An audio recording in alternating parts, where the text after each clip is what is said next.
This is another edition of the Heel to the Face podcast. I'm Jared. I'm Brandon. And the war that we've been waiting for might finally be coming this week. We will talk that and so much more in the world of professional wrestling as the Heel to the Face podcast starts right now. Fans celebrate with me from Rome to Rochester. Bad luck seems to be my middle name. They might as well tag me up with my buddies from Syracuse. So another edition of the Heel to the Face podcast is on the air. I'm Jared, joined as always with Brandon. Make sure you follow the show at Heel to the Face on Twitter. A busy week of wrestling is coming. We're recording this on Wednesday this week, but we're not missing any content because there is no Dynamite this week, or at least as of yet. That's not going to happen until the weekend. In fact, Rampage is going to start before Dynamite on Friday night. We'll talk then. In fact, actually, there's really nothing. Obviously, with the only one baseball game going to the game number 5, that'll be tomorrow in the NL, with the AL one slated for today. No Dynamite, so a pretty quiet Wednesday for us to, I guess, recap the world of wrestling that happened in the past. And the main story this week I want to start out with essentially is the war. The war we got coming up this Friday night, apparently. I didn't really know about it until Saturday morning when I saw the tweet that says, "You guys want to go up against us for a half an hour? Bring it on." I'm saying that a little bit out of context, but I was like, "What are you talking about?" And then I saw that Friday night Smackdown is going to be a Super Smackdown and go for extra 30 minutes. Yeah, it's going to be till 10:30, which runs up against Rampage, which starts at 10. Which is going to be live this week because Dynamite is going to air on Saturday night from Miami, and also from Miami, a separate ticketed event is going to be Rampage on Friday night. So it's a live Rampage. It's going to be in front of a crowd that essentially is paying tickets, so it's not like you can just throw out a crappy show. They paid. They paid to see this. You got to put a good show on. This isn't just like when I went to Rochester a few weeks ago and this was like an add-on to Dynamite. This is a separate ticketed item. Yeah, it's not bundled, so to speak. Yes. Yeah. So it's all by itself on Friday night in Miami, live, and SmackDown. I don't know why they decided to do this Super SmackDown. Yeah, I don't know what's the point. I don't understand what the point is. Like what's the issue with just doing your normal 2 hours? You have a hard time filling good content for 2 hours at a time. Why make it 2.5? That makes no sense. And why poke? I mean, I'm not saying Tony Khan, I'm not going to call him the bear, but why? Why kind of like instigate this? That's something I'm curious about too. When I heard the news, I'm like, this is interesting. And then I don't know if you saw Tony Khan fired a shot across the bow. He pretty much, I don't know. I don't have the quote in front of me, but he pretty much said, sucked. Yeah, raw suck. Yeah. Yes. I mean, that was pretty much the gist of it. And, here's the thing about that. And I'll agree. Obviously, many people this week said Raw just seemed like they were treading water, trying to just get to Crown Jewel. We're not really making any progress, not doing anything too exciting. It wasn't a good show, but I will say the one highlight for me personally, I really enjoyed Ricochet and Xavier Woods. I thought that was a fantastic match. I really was happy. It didn't matter who won that match. They both won in my book because that was the best match of the night. I thought you were going to say Chucky watching Monday Night Raw on his TV at home while promoting his TV show and commenting about Alexa Bliss and all that kind of stuff. Because, one thing we've learned is Chucky in the world of wrestling, it's money. In fact, this isn't even his first foray into it. No. And if you remember WCW back in the day, promoting Bride of Chucky. Yes. But we'll get into that in a little bit. We'll stay with the AEW Smackdown war going on. And obviously, AEW, they're pulling out all the stops because they've not just added, SmackDown not just has 30 minutes add-on, but there's going to be a buy-in show now for Rampage starting at 9 o'clock on YouTube.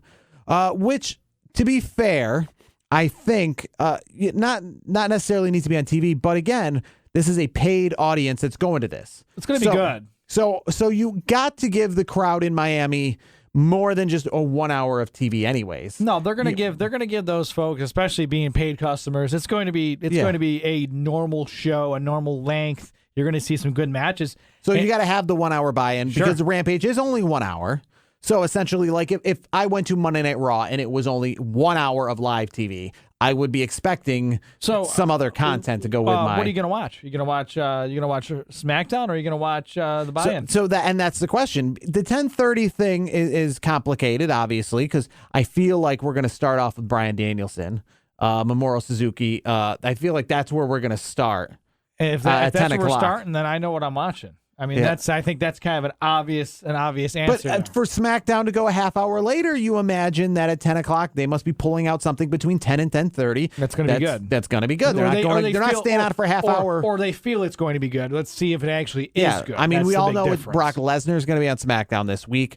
To what extent? I mean, is it a Brock Lesnar promo against some good wrestling matches on Rampage? Is that what we're doing? I mean, what I'm thinking is he's going to get involved in a match is what my assumption is. I don't think he's wrestling because he in his contract, he only has limited dates that he's going to wrestle. That's just part of his contract. So I don't know if they're going to throw one of those in this week, but I would say they're probably going to use him.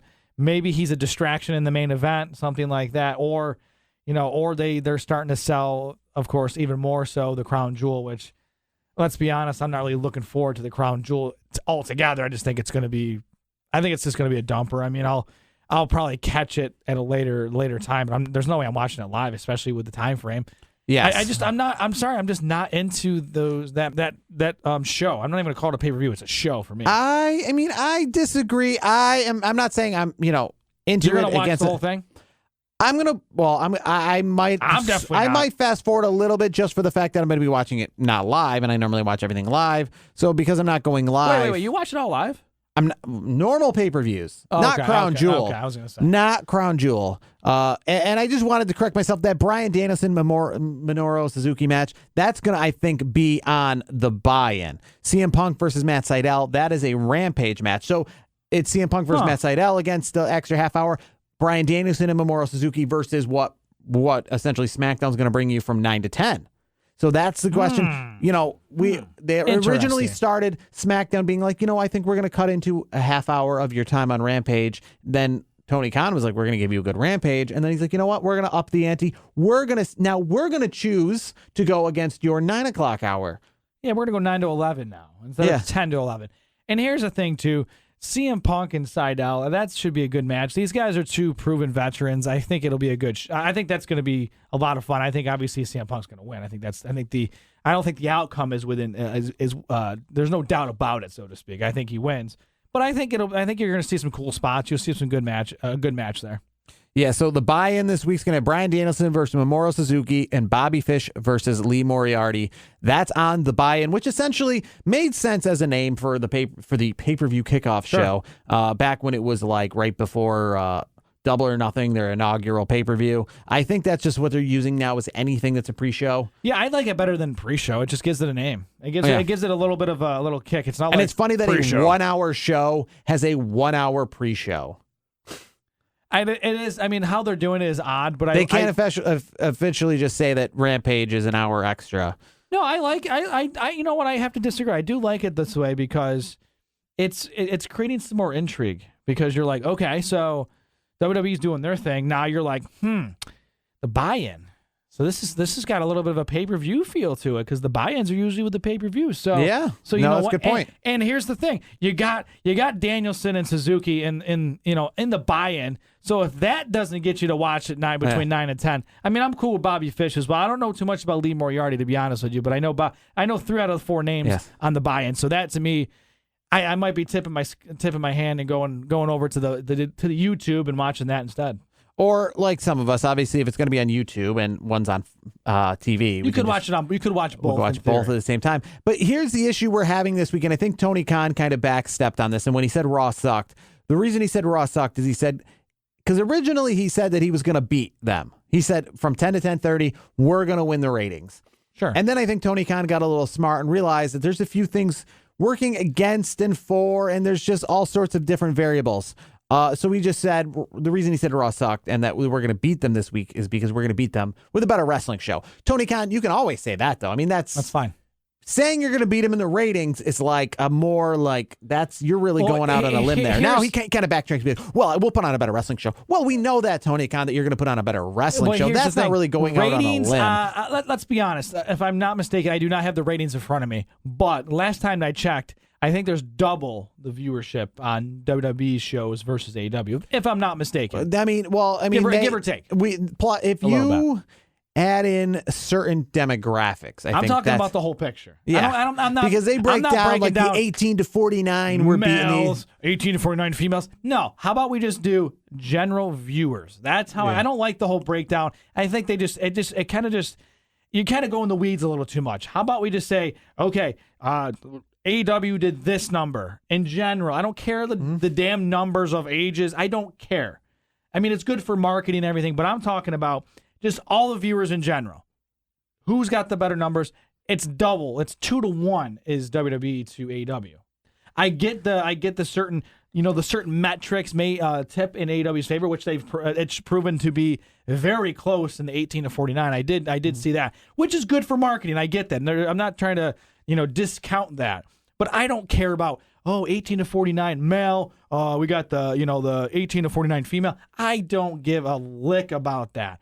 I want to know how many eyeballs are watching it. I don't care if you're 5. I don't care if you're 75. It does not matter. I just want to see who's going to win, and we know who's going to win. WWE is going to be 2-1. That's how it is. I think this is intriguing though, because it's not a fair fight in the sense of we can look up against Monday Night Raw versus an AEW show, like we could years ago when Impact tried to go against Monday Night Raw. For the reason is this. SmackDown this week is going to actually have less of an audience for a couple reasons. One, they're not on Fox. They're on FS1. Sure. And the reason they're not on Fox, the reason that AEW might have some issues as well, they're going against baseball game 1 of ALCS, which is on Fox on a Friday night. So both of them are going to probably take a hit when it comes to that. SmackDown's going to take a hit because all of a sudden this week they're a cable show and not got the built-in Fox audience, which makes them the new A show. The reason SmackDown's the A show is because it's on Fox. It used to be the B show when they were both cable shows. Yeah. Now that they're on Fox, that's the A show. They're not going to get that treatment this week. They're on FS1, which is probably harder to find than USA Network. Yeah, depending or TNT. Depending on what service you have. Yeah. Also, AEW's putting their 10 o'clock Friday night show, which essentially ratings on a Friday night because people are out. They're trying to go to bars, restaurants. They're just going to the movies now again.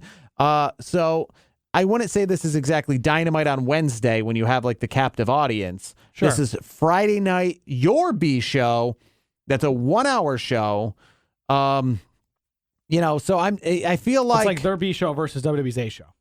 Yes, That's but WWE's A show is on the B network. So we're not going to get a true exact winner, I don't think, this week. And I don't think anybody can really come forward and say, look at this, we won, we beat you. Because even if AEW was somehow to slim forward with a win for a minute or two, you got to remember this isn't on Fox this week. Yeah, you can't. The metrics are going to be a little off. And now that you say it like that, that's a good point. But you know what? I will say that this could go to a point you brought weeks ago. And with the buy-in show being on YouTube, I mean, I think Impact Wrestling needs to look at this and see what kind of viewership on Friday night from 9 to 10 AEW gets on this. Because essentially, it's not a pre-show. It is, they're going to treat it like, it's essentially an extension of their weekly TV show. Of course. And they're just branding it that way. I think Impact should look at this because we talked before about, like, what's the point of even being on a network? Just be on YouTube. Yeah, why be on a shitty network and just be on YouTube? Because here's the thing. YouTube is pretty accessible, if I'm not mistaken. It's a lot easier than, what the hell is it called? Access TV? Where the hell is that? Yeah, that's to me like the formula for these other brands of sports entertainment wrestling. They should be on YouTube. If you're on Access TV, you're just wasting time. Unless they're throwing you a shit ton of money. Unless I checked, and that's the thing. I don't think YouTube gives you money unless you bring in a certain amount of audience. Sure. Which, to be fair, I don't think Impact Wrestling, which is crazy to think, is as popular as some of these guys who bring in millions How much money of is Access TV making? Let's be honest. It's probably not that much. So for me, you want to get more eyeballs on your product, then you put it on YouTube. It's not that hard. It's not rocket science. And I think you're right. Let's see what happens with the buy-in this week. Maybe Impact will, take some notes and say, they drew I do wonder, though, how much, though, because, Access TV doesn't have any other real programming. So Access TV doing what USA essentially does and being like, listen, we will pay you to be our main, we're going to advertise your show on all our programs. But nobody watches Access TV. You're going to be our, like, bread and butter, like, same how you see SmackDown advertised on everything. Access TV, I wonder, money talks. And yes, here's the thing that Impact Wrestling might look at. Yes, we're on Access TV. It's a hard network to find, but we also put stuff on YouTube as well. So we're not on YouTube. We're not choosing Access TV then over maybe, YouTube. Maybe simulcast it then. Maybe you have it on Access and YouTube. Maybe look at it. Maybe look at YouTube and then look at like a sponsorship model, like where you're on YouTube but you still have sponsors. Yeah, you're like it's presented by whatever. Yeah, and have commercials and kind of stuff. I guess the best way to look at what NWA Power is doing, and I feel like they're more popular than Impact. 100% they are. There's more, but especially before the pandemic, there was more juice behind them. There was a lot of juice behind them before the pandemic. Yeah. I think that's kind of. I don't know if they're more popular than Impact right now. Impact is kind of picking up with the stars of bringing in the big Cazzes, the EC3s, the Christian is the champion. Before the pandemic, though. Absolutely. I actually watched it. I'd go out of my way to go on YouTube and watch it. You got me onto it, and I was like, yeah, I'm going to check this out. Moving on to WWE this week, our big Chucky made a big appearance. I originally was hoping he's going to do something with Alexa Bliss, maybe replace the doll there, because how silly can that storyline just keep going? Or how about we just get rid of the Alexa Bliss, that gimmick anyways? Yeah. But we had some King of the Ring matches as we move on to that. And, I got thinking on the way here before we record the show, we were talking about before King of the Ring being its own pay-per-view event and kind of what made King of the Ring special, and which is kind of why it's not special this year or it wasn't special before, is because it wasn't its own pay-per-view event. What better place than Crown Jewel to just call that King of the Ring? Because you already have, because when they go to Saudi Arabia, you can tell that they're trying to include that kind of monarchy, that kind of lifestyle into the name. It's not called Slam Bam, it's called Crown Jewel to kind of celebrate the Saudi Arabia thing. Well, here's the thing too, and just kind of add to it a little bit. I think because it's hard because now you have what is it called, the Queens Crown? Queens Crown, yes. So you're not gonna have it as two separate pay-per-views, Well, you can, yes. Like the Women's Royal Rumble is on the Men's Royal Rumble. You just call it the Royal Rumble. So you can still call it the King of the Ring. But what you could do is just in general, you could make it a King of the Ring, Queen's Crown, crossover, so to speak. You have them both on. Like, hey, this is what maybe going forward, you do a tournament, and it depends on how you want to do it, but maybe you do the qualifying matches, and then you pick up where the semifinals are. Yeah. For each, and then it's kind of like the final four or whatever, and then at Crown Jewel is you have the final four for the women's side, you have final four for the men's side, and then the champion gets crowned at, wait for it, Crown Jewel. That is a great idea. Yeah, and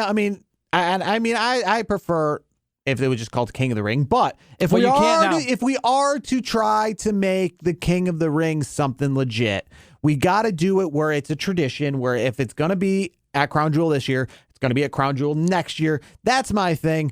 I would watch it more. I personally would watch Crown Jewel more if there was more at stake storyline purposes, not like, we're just going to throw some really big names and let it stick. And that's the thing with King of the Ring, the last 5 King of the Rings that haven't, which essentially since 2002, the last pay-per-view King of the Ring, there have been 5 King of the Rings. And when I say 5 King of the Rings, you're like, there's been 20 years. Yeah, they've been like 1 and then 2 years off and then another one. Sometimes they're in May, sometimes they're in October. Sometimes King Booker has got that storyline going for like 2 years. Then it's Baron Corbin for a little, that's the problem. Yeah, they need to be more consistent. It needs to be year in and year out.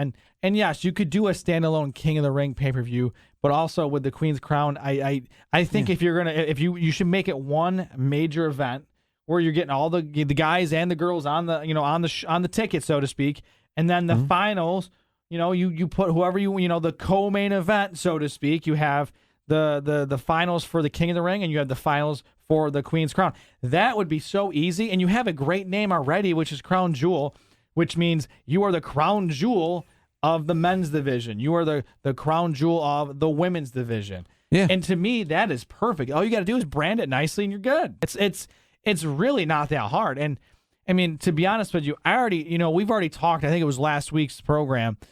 I've already got 2 favorites for King of the Ring respectively, and then the Queen's Crown. I got Queen's Crown. I got Shayna Baszler winning, and then King of the Ring for me. I'm still sticking with also Finn Balor. So we're down to our semifinals. It's Shayna Baszler and Doudrop this upcoming Monday night on Raw. Yep. This upcoming Friday on SmackDown on FS1. It's Zelina Vega and Carmella. which seems like a match. I feel like those guys come out there and get squashed right before like Becky Lynch and like. You know what I'm noticing too. Not to cut you off, I don't mean to do that. I was just looking. We're looking at the times here on the computer screen, and those matches were less than 3 minutes altogether. All these matches. So you got a 3 minute like Doudrop and Natalia. That's the longest. That's the longest match. 3 minutes. Shayna and Dana. Shayna just demolished her in 1:25. Then you got Carmella and Liv Morgan 1:40, and then you got Tony and Vega. Tony Storm and Zelina Vega, 2:10. Like, that's the other problem I have, too. Why are these quarterfinals such squashes? Especially for the fact that back in the day, the King of the Ring pay-per-view used to have all 8 people on one show. Yeah. And then they'd have the semifinals, and their matches were still longer than that. Yeah, to be honest, these matches should be 10 minutes. That's just me. You got to give them enough time to get the work in. Even then, they would have like each round a competitor, like a Shawn Michaels or an Undertaker or Bret Hart. We're like wrestling for 10 minutes, then 10 minutes, and then 20 minutes. They're all squashes. And you're giving these guys essentially a week between rounds. And you think like if we're giving them a week between rounds, then let's do 10, 15 minutes. Yeah. It's one thing if baseball's running a doubleheader and each game goes 6 innings, you're like, well, they're playing back-to-back. It's still 12 innings of baseball. But if you're like, no, I paid for this specific one game and it goes 5 innings, you're like, no. This is the only game they're playing all week. The thing is, too, I really like this draw for Shayna Baszler. I think Shayna Baszler's got a nice, easy coast to the finals and to win it all because let's be honest, they're not going to put the Queens Crown on Doudrop. I don't see that happening. So you think it's going to be Shayna Baszler and who? I think in the finals. Let's just say in the finals. In the finals, I'm going to say Shayna versus the Vega Carmella one intrigues me a little bit. If I got to go one way, I'm going to go Carmella. I just can't see this not being Shayna Doudrop. Actually, seems like it's the best match. I feel like when Shayna gets to the finals, she's just going to squash either Vega or Carmella. I mean, Shayna's road's too easy. I mean, that road is too easy. I mean, let's be honest, they haven't done like if WWE puts the crown on Doudrop, that's just a disservice. Not the diss Doudrop by any means. But here's the thing. What has she done to earn that? Like, I get on the men's side, like Finn Balor, he's established. He's won championships. Doudrop has been here for a cup of coffee, so to speak. So to me, the only legitimate Queen's Crown at this point, based on the Final Four, is Shayna Baszler, and it's not even close. And it's funny that we're just talking about times. The longest match on the women's side so far has been 3 minutes. The shortest match on the men's side has been 8 minutes. Yeah, with 2 matches going over 10. And if you add all those numbers up, I think it's still shorter than Zayn and Mysterio, which was 8 minutes, if I'm not mistaken. I'm doing quick math, of course, but let's see, you got 3, 4, 5, 6, 7, pretty 8. close. Yeah. I mean, so Cesaro and Balor were 11:25. You got all the other qualifying women's matches in that 11:25 for that one match. Something's off there. Yeah, and especially too because this whole Queen's Crown tournament. I mean, imagine if they pulled this kind of crap for like the first Women's Royal Rumble. I mean, everyone was super excited about the Women's Royal Rumble. They were all super excited about Women's Money in the Bank. And they all lived up to those. The Hell in a Cell women's match, the Money in the Bank women's match, the Royal Rumble women's match. This Queen's Crown tournament, though, this feels like, Diva era. Yeah, it really does. I mean, are we going back to bra and panty matches at this point? Like that's such a disservice to the women's revolution. I mean, this whole. I mean, just looking at, I didn't realize it until you see the times here of the matches. I'm so glad we got the times because by comparison, it's just insane what the ladies get versus the gents. It's to me, it's. I'm not expecting every match to be 10, 12-minute burners. I get you got to have those 3-minute matches just because you're putting somebody over. Of course, you're putting somebody over. That's fine.